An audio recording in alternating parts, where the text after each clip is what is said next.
நற்செய்தி வாசகம். தந்தை, மகன், தூய ஆவியார் பெயரால் திருமுழுக்கு கொடுங்கள்.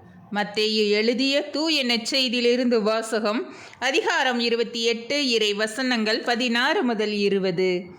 11 சீடர்களும் இயேசு தங்களுக்கு பணித்தபடியே கலிலேயாவில் உள்ள ஒரு மலைக்கு சென்றார்கள். அங்கே அவரை கண்டு பணிந்தார்கள். சிலரோ ஐயமுற்றார்கள். இயேசு அவர்களை அணுகி, விண்ணுலகிலும் மண்ணுலகிலும் அனைத்து அதிகாரமும் எனக்கு அருளப்பட்டிருக்கிறது. எனவே நீங்கள் போய் எல்லா மக்களினத்தாரையும் சீடராக்குங்கள். தந்தை, மகன், தூய ஆவியார் பெயரால் திருமுழுக்கு கொடுங்கள். நான் உங்களுக்கு கட்டளையிட்ட யாவையும் அவர்களும் கடைப்பிடிக்கும்படி கற்பியுங்கள். இதோ, உலகம் முடியும் வரை எந்நாளும் நான் உங்களுடன் இருக்கிறேன் என்று கூறினார். ஆண்டவரின் அருள் வாக்கு. கிறிஸ்துவே உமக்கு புகழ்.